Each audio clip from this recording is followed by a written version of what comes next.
So the reason we have that pit there was out of the necessity to be able to fit bleachers in, fit emergency ingress and egress, and the wrestling ring. So that's where our pit. So we had crazy fans that came in with signs and outfits, and quite honestly, many of them we met and have become permanent staff members and transitioned from fans to permanent staff members. Guys who shoot pre-tapes, ring the bell, work the ring crew, and so that fan base has been very, very important. So that's the regulars that come in. Almost more interesting to me is the international fans.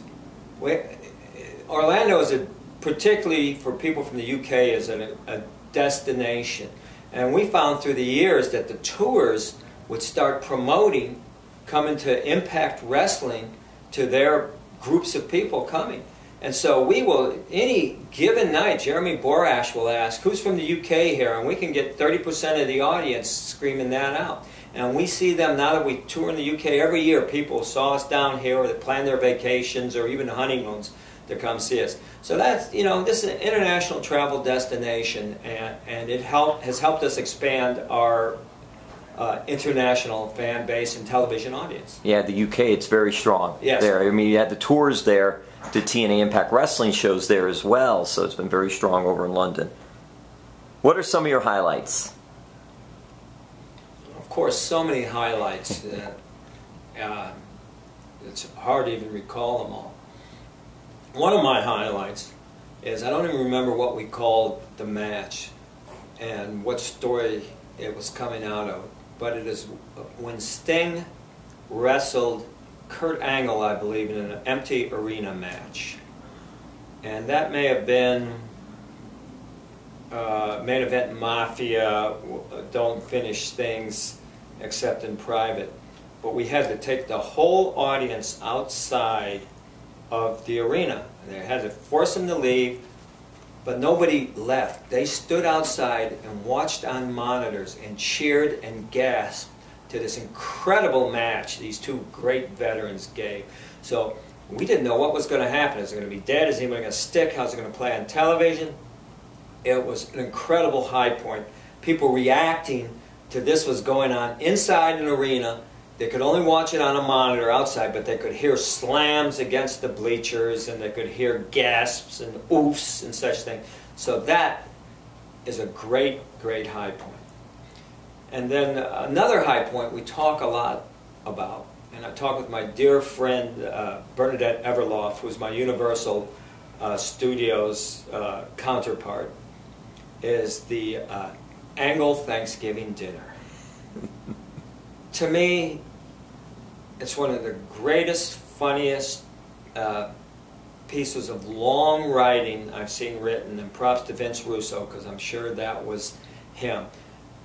A hilarious Thanksgiving dinner with Kurt and Karen dressed as pilgrims and their kids at a table, and everybody from TNA Wrestling stops by, some invited, some uninvited. Kong came in just eating a turkey leg.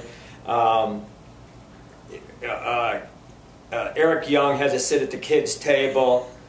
Team 3D comes in. They weren't invited, but they let them in and finished with an inevitable film fight on a great set and location, which existed here at Universal that we were able to take advantage of.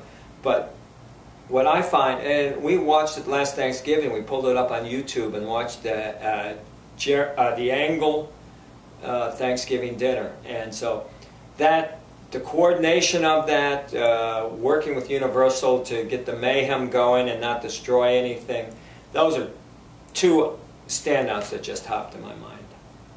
And then there was one that popped in my mind. Had to do with an attorney. Well, I did go study pre-law, and Jeff Jarrett needed somebody to represent him in an ongoing contract negotiation. And if I recall, it was such a horrific event, I think I blocked it from my mind somewhat. But I went in, it could have been a negotiation with Hogan, actually, and we went to present a writ or a summons or serve papers or something. And so I went representing Jeff because he really had no attorney he could get a hold of. So I went in representing that. But then I got thrust in way of physical harm. And I think if you ever look at that clip, you'll see the shock and the horror in my face. So that's not a highlight. All right, Steve. Well, listen, thank you so much. Thank you for all you do for TNA. Fans who don't know will know, and it's appreciated. Thank you so much, and come out and see us on the road. We still have the same mayhem and great entertainment happening all across America and Europe. So please come see us out there. Say hi to me.